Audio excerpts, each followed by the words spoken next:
इस वक्त की बड़ी खबर एक बार फिर से आपको बता दें, मुंबई के तारदेव इलाके के एक 20 मंजिला इमारत में लगी आग में झुलसकर 2 लोगों की मौत हो गई है। आग देर रात 19वीं मंजिल पर लगी है। इस आग से 13 लोग जख्मी भी हुए हैं, जिन्हें नजदीक के भाटिया अस्पताल में भर्ती कराया गया है। आपको हम बता दें कि बीती रात ये आग लगी है। पारस हमारे संवाददाता सीधे मुंबई से हमारे साथ जुड़े हैं। पारस, फिलहाल इस पूरे खबर पर क्या अपडेट है, जरा बताएं। श्वेता, अभी हालात पर काबू जरूर पा लिया गया है। जो आग 7:15 पे लगी थी इस बिल्डिंग में जहां पे हम खड़े हैं इसके बाहर, अब उस आग को जरूर बुझा लिया गया है, मगर अभी भी फायर ब्रिगेड कोई कोताही नहीं बरतना चाहती। इसके लिए अंदर जो है रेस्क्यू ऑपरेशन जारी है। अंदर से पूरी बिल्डिंग को खाली करा दिया गया है, मगर अभी भी फायर ब्रिगेड कोई कोताही नहीं बरतना चाहती, जिसके मद्देनजर हर घर में जाकर चेक किया जा रहा है कि कहीं कोई फंसा हुआ तो नहीं है। अगर कोई फंसा हुआ है तो तुरंत एक्शन लिया जा रहा है और उसको नजदीकी भाटिया हॉस्पिटल में भर्ती कराया जा रहा है। अभी तक 15 लोग इस पूरे आग में इंजर्ड हो चुके हैं, जिनमें से 12 लोग जो हैं वो क्रिटिकल हैं। 12 लोगों को, जो बाकी के लोगों को जनरल वार्ड में भर्ती कराया गया है। वहीं एक दुखद समाचार ये भी है कि इस पूरी घटना में 2 लोगों की मृत्यु हो गई है और साथ ही फायर ब्रिगेड है, यहाँ पे मुंबई पुलिस है, जो भीड़ को काबू करने की कोशिश कर रही है। अंदर अभी भी रेस्क्यू ऑपरेशन जो है वो लगातार चल रहा है। हर मुमकिन कोशिश की जा रही है। नजर बनाए रखें, आगे भी आपसे हम अपडेट लेते रहेंगे। फिलहाल शुक्रिया आपका। और अब आपको हम सीधे लखनऊ लिए चलते हैं, जहां पर सभी 403 सीटों पर एलईडी बस बीजेपी रवाना कर रही है। इसीलिए यूपी मांगे फिर से भाजपा सरकार, फिर एक बार भाजपा सरकार, यूपी मांगे भाजपा सरकार। इसलिए मैं आप सब लोगों से यह प्रचार रथ जो हमारा जा रहा है, 5 साल की उपलब्धियों को लेकर के जा रहा है, सपा बसपा के कार्यकाल में हुई गुंडागर्दी की जानकारी लोगों तक फिर से पहुंचाने जा रहा है। इसलिए उत्तर प्रदेश ने मन ठाना है, फिर से भाजपा की सरकार बनाना है। बहुत बहुत धन्यवाद। धन्यवाद। मैं इस अवसर पर अपने उत्तर प्रदेश के यशस्वी मुख्यमंत्री आदरणीय योगी आदित्यनाथ जी से आगाह करूंगा कि हम सबको संबोधित करें, मीडिया के बंधुओं को संबोधित करें। माननीय मुख्यमंत्री जी, मित्रों, भारतीय जनता पार्टी के 403 विधानसभा क्षेत्रों में प्रचार अभियान का शुभारंभ हो रहा है। आज के इस कार्यक्रम में मंच पर उपस्थित प्रदेश के हमारे कर्मठ और लोकप्रिय अध्यक्ष माननीय स्वतंत्र देव सिंह जी, प्रदेश के चुनाव के सहप्रभारी केंद्रीय मंत्री माननीय श्री अनुराग ठाकुर जी, प्रदेश सरकार में मेरे वरिष्ठ सहयोगी उप मुख्यमंत्री श्री केशव प्रसाद मौर्य जी, देश के महामंत्री श्री गोविंद नारायण शुक्ल जी और उपस्थित सभी भाइयों बहनों, मीडिया के मित्रों, भारतीय जनता पार्टी 403 विधानसभा क्षेत्रों में आज अपने चुनाव प्रचार अभियान को इस वैन के माध्यम से आगे बढ़ाने के एक नए कार्यक्रम को लॉन्च कर रही है। मैं इस अवसर पर आप सबका हृदय से अभिनंदन करता हूं। भारतीय जनता पार्टी ने, डबल इंजन की सरकार ने जो कहा सो करके दिखाया। आपने और प्रदेश की 25 करोड़ की आबादी ने देखा है कि 2017 के पहले प्रदेश में व्यापारी, संभ्रांत नागरिक और सामान्य नागरिक पलायन करते थे। प्रदेश की प्रगति अवरुद्ध हो गई थी, लेकिन 2017 के बाद अपराधी पलायन कर रहे हैं। प्रदेश प्रगति के एक नए प्रतिमान स्थापित करते हुए आज देश की अग्रणी अर्थव्यवस्था के रूप में प्रदेश की 25 करोड़ जनता के जीवन में खुशहाली लाने के जिस नए अभियान के साथ आगे बढ़ी है, यह डबल इंजन की सरकार का लाभ बहुत स्पष्ट हम सबको दिखाई दे रहा है। सबका साथ, सबका विकास, सबका विश्वास और सबके प्रयास का ये प्रतिफल प्रधानमंत्री मोदी जी के मूल मंत्र को अंगीकार करते हुए भारतीय जनता पार्टी की डबल इंजन की सरकार गांव के विकास के लिए, गरीब के उत्थान के लिए, किसानों के जीवन में खुशहाली लाने के लिए, नौजवानों के रोजगार के लिए और मातृशक्ति के सुरक्षा के लिए पूरी प्रतिबद्धता के साथ कार्य कर रही है। हमने जो कहा सो करके दिखाया। हमने विकास सबका किया, लेकिन तुष्टीकरण के लिए कोई जगह नहीं। इस संकल्प के साथ हम लोग आगे बढ़े हैं और एक बार फिर से प्रदेश की जनता जनार्दन का आशीर्वाद प्राप्त करने के लिए जब हमारा ये प्रचार अभियान प्रारंभ हो रहा है, इंद्रदेव भी अपनी कृपा हम सब पर बरसात के रूप में कर रहे हैं। मैं इस अवसर पर आप सबका एक बार फिर से अभिनंदन करता हूं और इस प्रचार अभियान के शुभारंभ के अवसर पर भारतीय जनता पार्टी के इन सभी लाखों कार्यकर्ताओं को हृदय से बधाई देता हूं, अपनी शुभकामनाएं देता हूं और आप सबके प्रति भी अपनी मंगलमय शुभकामनाएं व्यक्त करते हुए जनता जनार्दन के आशीर्वाद की इस अपेक्षा के साथ इस प्रचार अभियान का शुभारंभ हम लोग कर रहे हैं। धन्यवाद। जय हिंद। भारत माता की।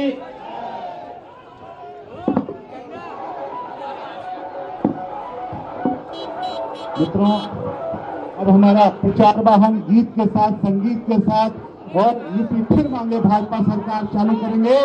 यूपी फिर मांगे भाजपा सरकार। लखनऊ से जहां पर यह भव्य कार्यक्रम बीजेपी की तरफ से किया जा रहा है और ये जो बस आप देख रहे हैं उसे रवाना किया जा रहा है। ये एलईडी बस है। सभी 403 सीटों पर बीजेपी का प्रचार रथ रवाना हो रहा है, जिसे हरी झंडी दिखा रहे हैं उत्तर प्रदेश के मुख्यमंत्री योगी आदित्यनाथ। साथ ही साथ अनुराग ठाकुर यहां पर मौजूद हैं, डिप्टी सीएम मौजूद है। समर्थ हमारे संवाददाता सीधे जुड़े हैं लखनऊ से। समर्थ, चुनाव आयोग ने भले ही बड़ी बड़ी रैलियों पर रोक लगा दी, लेकिन बीजेपी पूरी तैयारी कर रही है कि एक भी घर छूटने ना पाए, एक भी वोटर उनसे छिटकने ना पाए। देखिए, बीजेपी पूरी तरीके से मुस्तैद है। आपको मैं तस्वीरें दिखाऊं तो रवाना कर दी गई हैं वो एलईडी वैन जिनकी चर्चा थी। तस्वीरों के जरिए आप देखिए, ये सारी एलईडी वैन यहां से अब एक एक करके रवाना की जा रही हैं। तस्वीरों समझाऊं मैं अगर आपको, यूपी फिर मांगे भाजपा सरकार, नारे पढ़िए, कमल का बटन दबाएं, भाजपा को जिताएं, इस तरह के स्लोगन्स इन वैन्स में दिए गए हैं। तस्वीरों में प्रधानमंत्री की तस्वीर, सीएम योगी आदित्यनाथ की तस्वीर, जेपी नड्डा की तस्वीर, स्वतंत्र देव सिंह की और डिप्टी सीएम की तस्वीर। इधर अगर आप मेरे साथ आएंगे तो आप देखेंगे किस तरह से बस को रवाना किया जा रहा है। ये सारी बसेस हैं, ये एलईडी वैन है, ये जो स्क्रीन हैं, इन एड्स के जरिए समझाया जा रहा है कि किस तरह से पूरा प्रमोशन होगा।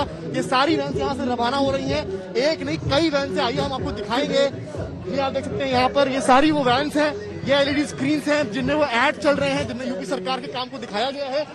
देख सकते हैं सारी वैन अभी सीएम योगी आदित्यनाथ ने रवाना करी है, एक के बाद एक वैन आप देखेंगे लाइन से। ये वही एलईडी स्क्रीन है, कमल का बटन दबाएं, भाजपा को जितना, ये सारे स्लोगन्स यहाँ पर लिखे हुए हैं।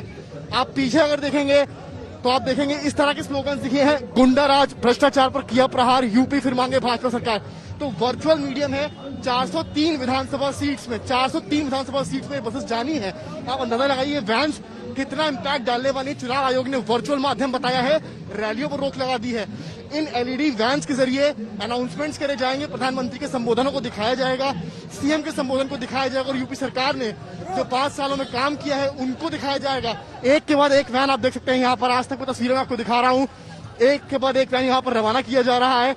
सबने मैसेज लिखा है, बीजेपी के स्लोगन्स लिखे हैं, किस तरह से कैंपेनिंग बीजेपी कर रही है। वो ये वर्चुअल माध्यम है, क्योंकि पहुंचना 403 विधानसभा सीट पे नियर इम्पॉसिबल था। जिस तरह से रोड शो पर रोक लग गई थी, पर इसके बाद इस माध्यम के जरिए एक तरह से और पार्टीज के लिए मैसेज है कि किस तरह से आप प्रमोशन कर सकते हैं।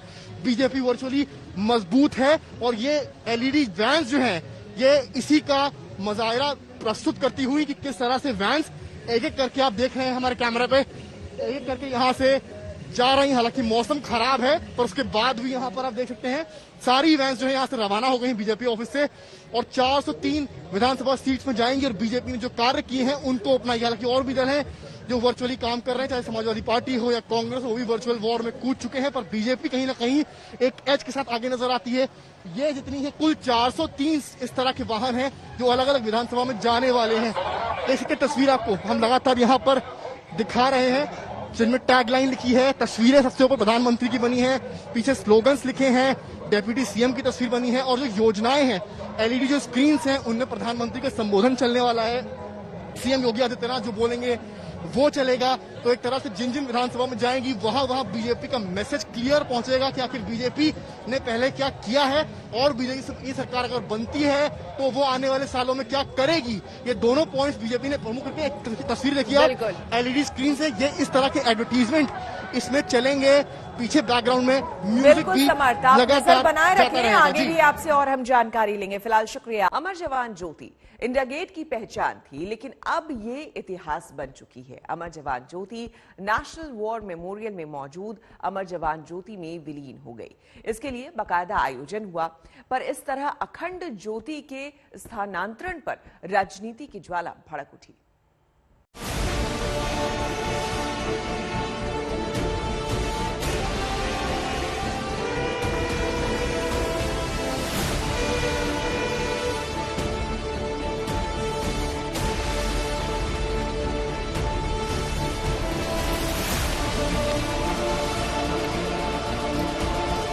दिन ऐतिहासिक, लम्हा ऐतिहासिक, ऐतिहासिक हर पल।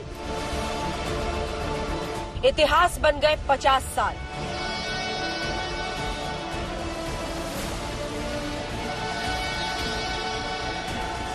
और इतिहास बन गई 50 सालों से इंडिया गेट पर जल रही अमर जवान ज्योति। लेकिन वो ज्योति ना तो बुझी और ना ही उसकी लौ कमजोर हुई, बल्कि उस ज्योति को पूरे सम्मान के साथ नेशनल वॉर मेमोरियल की ज्योति के साथ मिला दिया गया।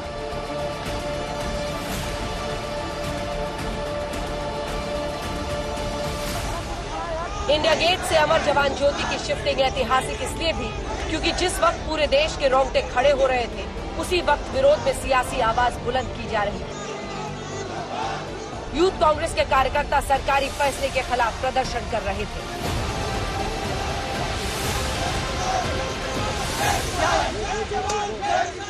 भाजपा सम्मान नहीं कर रहा है, अपमान कर रहा है। अमर जो जवान ज्योति है हमेशा जलना है। किसके लिए जलाता है? याद के लिए, कुर्बानी सादत की याद है वो, उसको जलाने का काम ये लोग ने कर रहा है, उसको स्थलांतर करने का काम कर रहा है। अमर जवान ज्योति की जगह बदलने को लेकर सियासत तब शुरू हुई जब राहुल गांधी ने ट्वीट किया और लिखा, बहुत दुख की बात है कि हमारे वीर जवानों के लिए जो अमर ज्योति जलती थी उसे आज बुझा दिया जाएगा। कुछ लोग देश प्रेम व बलिदान नहीं समझ सकते, कोई बात नहीं, हम अपने सैनिकों के लिए अमर जवान ज्योति एक बार फिर जलाएंगे। राहुल गांधी पर सरकार की ओर से पलटवार किया गया। केंद्रीय मंत्री धर्मेंद्र प्रधान ने लिखा, भ्रांतियां फैलाने और गुमराह करने में राहुल गांधी जी का कोई जवाब नहीं। अमर जवान ज्योति की शाश्वत लौ को बुझाया नहीं जा रहा है राहुल जी, उसका राष्ट्रीय युद्ध स्मारक में जल रही ज्योति में विलय किया जा रहा है। यही राष्ट्रीय युद्ध स्मारक जिसका कांग्रेस नेताओं ने विरोध किया था। इसके बाद राहुल गांधी पर चौतरफा हमला हुआ। मैंने बहुत समय पहले राहुल गांधी जी के कमेंट्स को सीरियसली लेना बंद कर दिया, बहुत देर पहले। वही राहुल गांधी जी हैं जो कहते थे बच्चों, मोदी जी हमारे बच्चों की वैक्सीन कहाँ है, वही राहुल गांधी जी और कई किस्म की बातें करते हैं। अरे मजहब को मर्ज किया जा रहा है to honour all those who have laid down their lives. ये 1971 के तो उस समय जो ट्रिब्यूट थी यहाँ पे, अब तो एक वॉर मेमोरियल बनाया गया है जो उन्होंने 70 साल नहीं बनाया, वो हम लोग बना रहे हैं। इंडिया गेट पर जो अमर जवान ज्योति जल रही थी वो 1971 की लड़ाई में शहीद हुए जवानों की याद में थी, लेकिन जिस जगह पर अमर ज्योति प्रज्वलित है वहाँ इस जंग के किसी शहीद का नाम नहीं है। इंडिया गेट पर जिन सैनिकों के नाम अंकित हैं, वो प्रथम विश्व युद्ध और उसके बाद के युद्धों में शहीद सैनिकों के नाम हैं, जो गुलामी का प्रतीक है। क्योंकि राष्ट्रीय समर स्मारक में 1971 की जंग में शहीद सभी सैनिकों के नाम अंकित हैं, इसलिए अमर जवान ज्योति को वहां विलीन करना ही देश के शूरवीरों को सच्ची श्रद्धांजलि होगी। लेकिन विपक्षी पार्टियों के अपने सवाल हैं। नहीं उतरता है। मैं मानता हूं कि आपका कंट्रीब्यूशन हिंदुस्तान के गौरवशाली इतिहास में नहीं रहा, इसकी वजह से एहसास कमतरी भी होता होगा, लेकिन इसका मतलब ये तो कतई नहीं है कि 50 वर्षों से जो लॉ चल रही थी उस लॉ को आप बुझा दें। ये इस तरह के निर्णय की सलाह कौन देता है आपको? ये सीधे सीधे देश में सारा जो इतिहास है उसको मिटा दिया जाए, हर इतिहास के साथ मोदी जी को जोड़ दिया जाए, उसी दिशा में एक और कदम उठाया जा रहा है। और कई मेमोरियल उन्हें बनाना है बनाए, लेकिन इतिहास मिटाने का खेल जो शुरू है वो ठीक नहीं। अमर जवान ज्योति को लेकर चल रही सियासत के बीच प्रधानमंत्री मोदी ने एक बड़ा ऐलान किया। उन्होंने ट्वीट करके जानकारी दी कि इंडिया गेट पर नेताजी सुभाष चंद्र बोस की ग्रेनाइट से बनी मूर्ति लगाई जाएगी और जब तक मूर्ति तैयार होती है वहां पर नेताजी की होलोग्राम मूर्ति दिखाई देगी। होलोग्राम मूर्ति का उद्घाटन प्रधानमंत्री 23 जनवरी यानी नेताजी के जन्मदिन पर करेंगे। आज तक ब्यूरो। आज बीजेपी के दिग्गज मिशन यूपी पर है और सबसे अहम पड़ाव है पश्चिमी यूपी। माना जाता है कि सत्ता की सीढ़ी 136 सीटों वाले इस इलाके से होकर ही जाती है, लिहाजा बीजेपी ने पश्चिमी यूपी में पूरी ताकत झोंक दी है।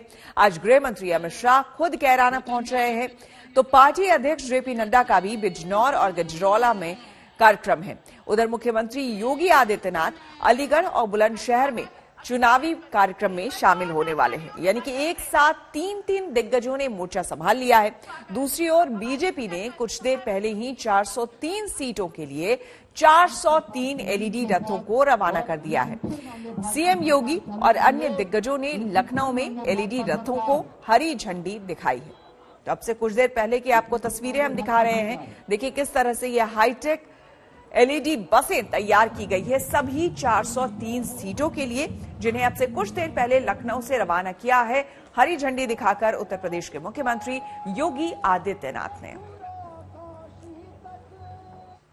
चलिए किस तरह से पूरी ताकत आज झोंकने की तैयारी है पश्चिमी यूपी में, ग्राफिक्स के जरिए आपको हम बताने की कोशिश करते हैं। तो आज कौन कहां होगा, देखिए अमित शाह की बात करें तो कैराना जाएंगे, जहां पर डोर टू डोर कैंपेन करने वाले हैं। शामली बाग पर कार्यकर्ताओं के साथ बैठक होगी, अमित शाह की मुलाकात होगी, बातचीत होगी। फिर जाएंगे मेरठ, जिसमें बड़ी हस्तियों से जो कुछ प्रबुद्ध लोग हैं उनसे मुलाकात करने का अमित शाह का कार्यक्रम है। तो पश्चिमी यूपी में आज अमित शाह के जो कार्यक्रम है वो हम आपको बता रहे थे। इसके अलावा जेपी नड्डा, अब वो स्वस्थ हो चुके हैं, इन्हें कोरोना हुआ था लेकिन अब वो स्वस्थ हो चुके हैं और चुनावी मैदान में प्रचार में कूद पड़े हैं। आज बिजनौर और गजरौला का इनका दौरा है।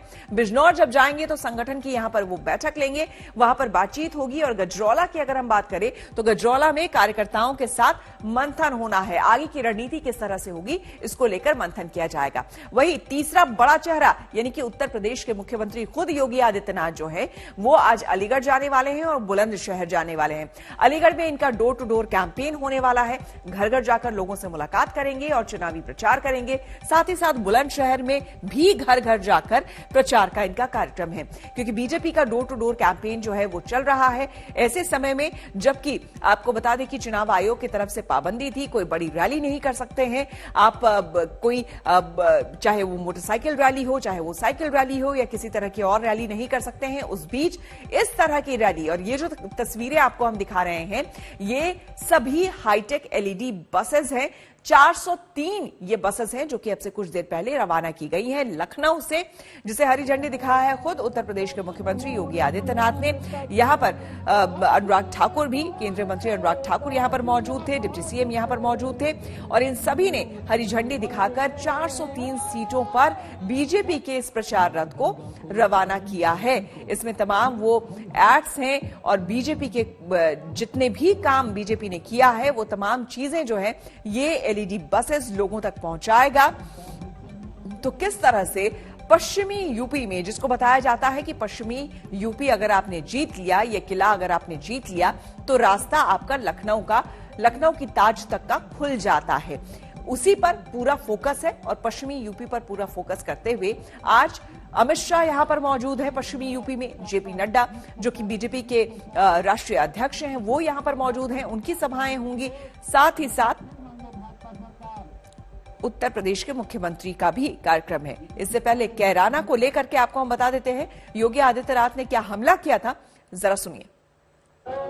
आपने और प्रदेश की 25 करोड़ की आबादी ने देखा है कि 2017 के पहले प्रदेश में व्यापारी, संभ्रांत नागरिक और सामान्य नागरिक पलायन करते थे।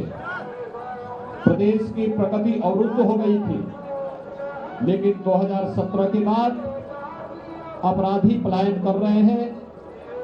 प्रदेश प्रगति के एक नए प्रतिमान स्थापित करते हुए आज देश की अग्रणी अर्थव्यवस्था के रूप में प्रदेश की 25 करोड़ जनता के जीवन में खुशहाली लाने के जिस नए अभियान के साथ आगे बढ़ी है, यह डबल इंजन की सरकार का लाभ बहुत स्पष्ट हम सबको दिखाई दे रहा है। चलिए अब आपको हम दिखाते हैं, ये तो हमने आपको बता दिया कि पश्चिमी यूपी में आज कौन कौन से दिग्गज जो है वो चुनावी प्रचार में यहां पर आने वाले हैं, लेकिन अब आपको बताते हैं कि दरअसल पश्चिमी यूपी का महत्व क्या है। ग्राफिक्स के जरिए आपको हम बताने की कोशिश करते हैं कि क्या है पश्चिमी यूपी का महत्व, क्यों इतना जोर दिया जा रहा है इस इलाके पर, उसके महत्व के बारे में हम आपको समझाने और बताने की कोशिश करते हैं। देखिए आज एक बार फिर से आपको हम बता दें कि आज डोर टू डोर कैंपेन करने वाले हैं अमित शाह। इसके अलावा आपको हम बता दें कैराना में यह कार्यक्रम होने वाला है, बागपत में कार्यकर्ताओं के साथ इनकी बैठक होगी और शामली में कार्यकर्ताओं के साथ भी इनकी बैठक होगी। वहीं मेरठ में बड़ी हस्तियों से मुलाकात का इनका कार्यक्रम है, जो हम आपको बता रहे हैं। टेलीविजन स्क्रीन पर आप देख रहे हैं किस तरह से तमाम दिग्गज जो है जोर आजमाइश कर रहे हैं, ये आपको हम दिखा रहे हैं। इस बीच 403 बसेस रवाना हो चुकी हैं।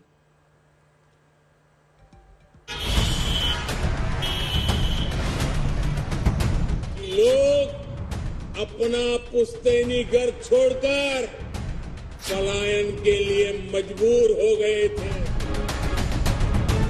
कैराना से पलायन शुरू हुआ था, यहाँ लखनऊ के हुक्मरानों का नींद नहीं उड़ता। व्यापारी और यहाँ के नागरिकों को पलायन करने के लिए मजबूर करने वाले अपराधी आपने विगत 4.5 वर्ष के अंदर देखा होगा स्वयं पलायन करने के लिए मजबूर हो गए। कैराना में आज बीजेपी का सियासी हल्ला बोल। जाटलैंड में अमित शाह भरेंगे हुंकार। पलायन के दर्द से दिल छूने की कोशिश। बीजेपी का कैराना से यूपी को सियासी संदेश।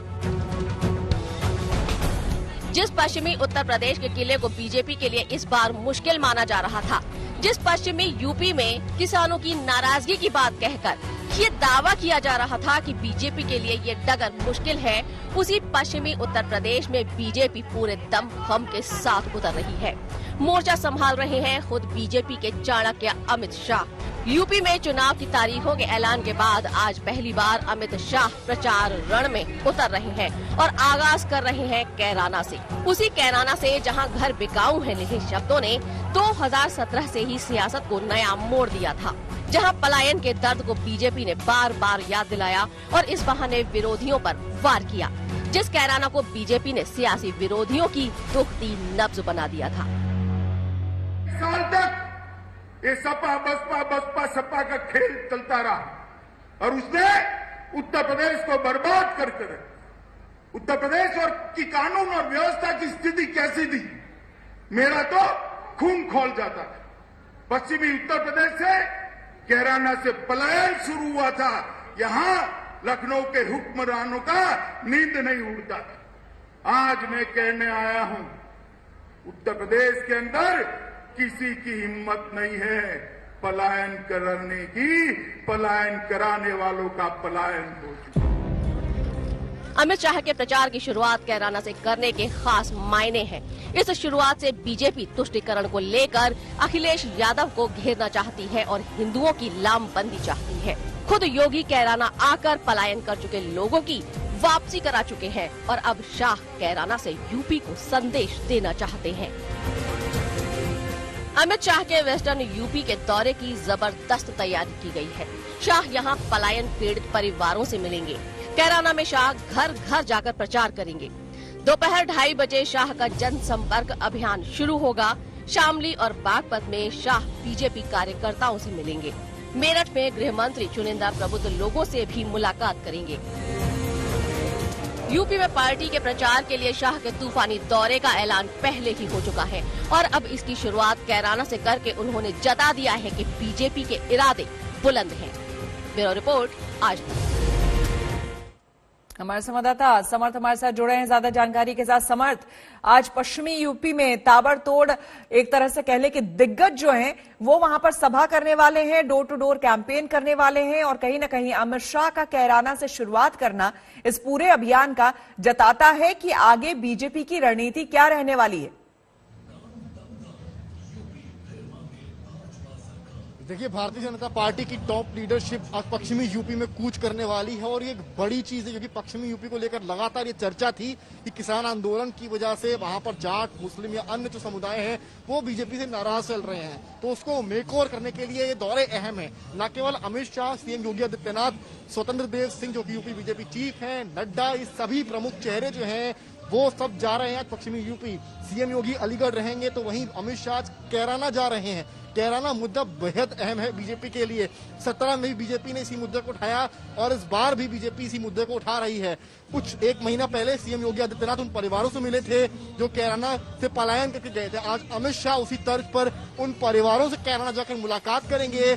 जो परिवार जिन्होंने पलायन किया था उसमें कुछ परिवार अंबाला निकल गए थे, उनसे प्रमुखता पर जो है अमित शाह आज यहां पर मुलाकात करने वाले हैं कैराना में। तो एक बड़ी खबर के तौर पर देखा जा रहा है उत्तर प्रदेश की, क्योंकि कैराना बीजेपी के लिए अहम और समाजवादी पार्टी के अगेंस्ट ये एक अहम मुद्दा बीजेपी हमेशा से उठाती आई है। पहले सीएम योगी का जाना और अब अमित शाह का जाना, कई संदेश। इतना ही नहीं, आज डोर टू डोर कैंपेन की भी शुरुआत कहीं ना कहीं बीजेपी कर रही है बड़े लेवल पर। वेस्टर्न यूपी में चुनाव पहले हैं, इसलिए वेस्टर्न यूपी को बीजेपी ने पहला किला बनाया है और सीएम योगी सहित जेपी नड्डा, दिनेश शर्मा, बाकी जितने बड़े चेहरे बीजेपी के हैं वो सब डोर टू डोर कैंपेन करते आपको आज नजर आएंगे। सीएम योगी जहां अलीगढ़ में नजर आएंगे तो वहीं अमित शाह कैराना में परिवारों से मिलेंगे और वो खुद भी डोर टू डोर कैंपेन करेंगे। वर्चुअल बसेस जो हैं आज यहां से रवाना बीजेपी ऑफिस लखनऊ से करी गई हैं। तो एक साथ कई तीर जो है, कई निशाने बीजेपी साधने जा रही है कि इलेक्शन कमीशन ने जिस तरह से पब्लिक रैलीज, रोड शोज को रोक लगाई है तो लोगों से डोर टू डोर मिलना 5 की संख्या जैसा कि इलेक्शन कमीशन ने कहा था, प्लस साथ में इस तरह के एलईडी वैन्स को निकालना एक स्ट्रैटेजी है बीजेपी के चुनाव से पहले, जो आने वाले दिनों में आपको अन्य दलों को टक्कर देती नजर आ सकती है क्योंकि वर्चुअली बीजेपी बहुत मजबूत है और इस तरह के आगे भी आपसे हम जानकारी लेंगे। फिलहाल बहुत शुक्रिया आपका। आपको बता दें कि बीजेपी ने कैराना के पलायन को मुद्दा बनाया है तो समाजवादी पार्टी ने गैंगस्टर के आरोपी नाहिद हसन पर ही दांव लगाया है, लेकिन नाहिद हसन तो जेल चले गए, जमानत याचिका भी खारिज हो गई है। अब कैराना सीट पर नाहिद हसन की बहन इकरा के समाजवादी पार्टी के टिकट पर चुनाव लड़ने की चर्चा है। आखिर कौन है इकरा, आइए देखते हैं।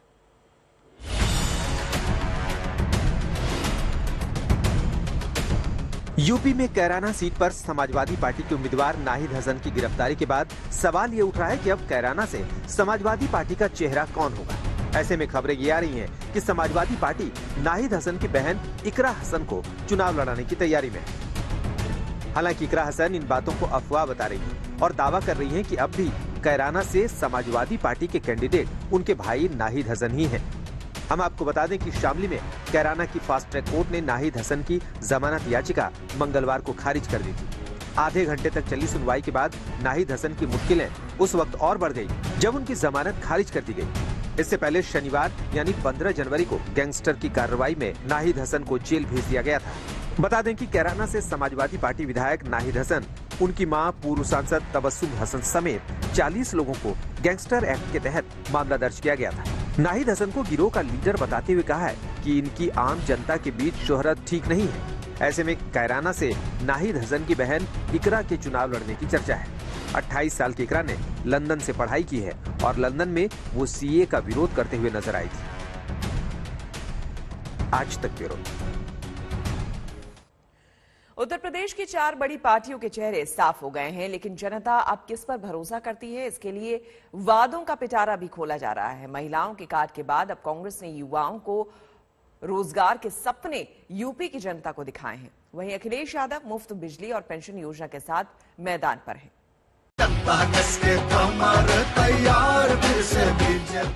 निवेश और रोजगार के सृजन को भी आगे बढ़ाया।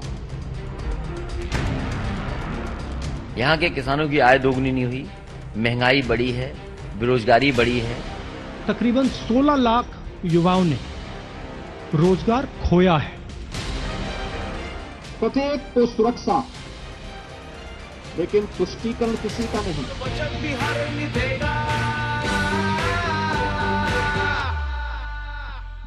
मेरा जॉब मुझे मिलेगा। हम चाहते हैं कि विकास पर बात हो, चुनाव में आपके भविष्य की बात हो। यूपी में सियासी बिसात बिछी तो वादों के पिटारे खुलने लगे। रोजगार, महिला और युवाओं को टारगेट करते हुए कांग्रेस ने अपना नया घोषणा पत्र जारी किया, जिसमें कई लुभावने वादे किए गए।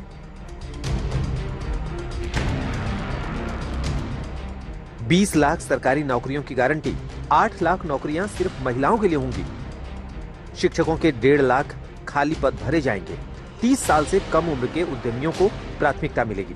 सभी प्रतियोगी परीक्षाओं के शुल्क माफ होंगे। परीक्षाओं के लिए बस रेल यात्रा मुफ्त होगी। 5,000 करोड़ का सीड स्टार्टअप फंड बनेगा। उत्तर प्रदेश में हर रोज, हर 24 घंटे तकरीबन 880 युवा रोजगार खोते हैं। बीजेपी के पिछले 5 सालों में तकरीबन 16 लाख युवाओं ने रोजगार खोया है। आपको याद होगा, प्रधानमंत्री ने कहा कि हम आपको 2 करोड़ साल के रोजगार देंगे। सच्चाई पूरे देश को दिख रही है। क्यों हो रहा है? क्योंकि देश का पूरा धन 2-3 बड़े उद्योगपतियों के हाथ दिया जा रहा है। जब हम 20 लाख नौकरियां कह रहे हैं, 20 लाख में से 12 लाख नौकरियों के लिए सरकार के लिए पद हैं और पैसे भी हैं। उन्होंने वो पद खाली रखे हुए हैं। उसमें से जो 8 लाख नौकरियां हैं वो हम स्किल पे बेस्ड और एंटरप्रेन्योरियल तरह से किस तरह से हम बढ़ावा देके वो रोजगार क्रिएट करेंगे, उसका भी पूरा रिसर्च है और हमने पूरी तरह से उसमें ये स्पेल आउट किया है। तो हम कोई खोखला, यहाँ पे कोई भी खोखला वादा नहीं कर रहे हैं। इसके लिए सरकार के पास खूब पैसा है। बेरोजगारी से टूटे ख्वाब, बस इम्तिहानों का इंतजार, भर्ती की देते हैं झूठी आशा, खुश युवा में बेहिसाब। अब सवाल खड़ा होता है कि इन वादों के साथ क्या कांग्रेस यूपी में सरकार बनाने की हालत में है? प्रियंका गांधी का कहना है कि जो पार्टी इन वादों को पूरा करेगी, कांग्रेस उनके साथ गठबंधन भी करने को तैयार है। तो मेरा जवाब ये है कि जब ऐसी परिस्थितियां आएंगी तब ये तय किया जाएगा। लेकिन अगर ऐसी परिस्थिति आई भी और हम किसी गठबंधन की सरकार में शामिल हों या कुछ ऐसा हम सपोर्ट दें, तो हम चाहेंगे कि जो हमने एजेंडा महिलाओं के लिए और युवाओं के लिए यहाँ पे हमने जो आप सबको बताया है, जो हमारा एजेंडा है, वो हम पूरा कराएंगे। तो हम चाहेंगे कि वो एजेंडा पूरा हो। अब कांग्रेस के वादों में कितना दम है, उसकी समीक्षा बीजेपी की ओर से जारी होने लगी।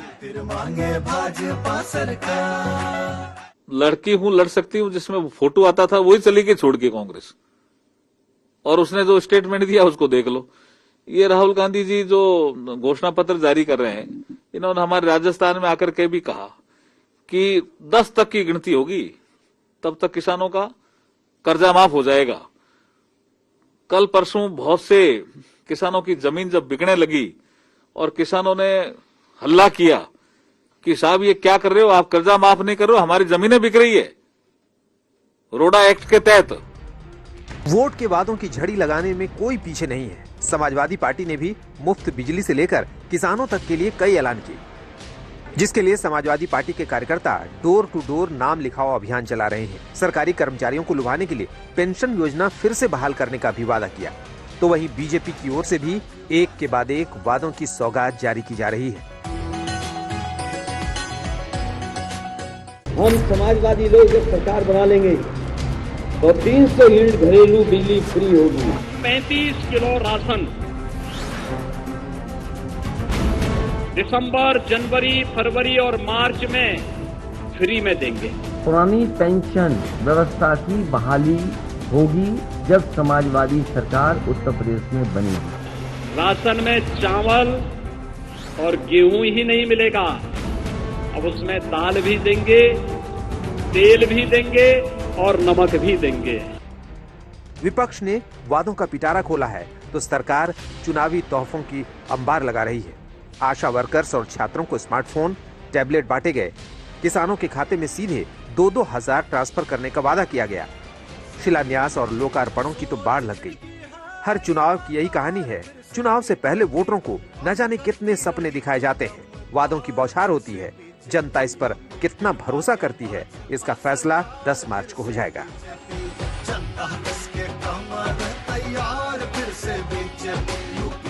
दिल्ली से मौसमी सिंह के साथ आज तक ब्यूरो।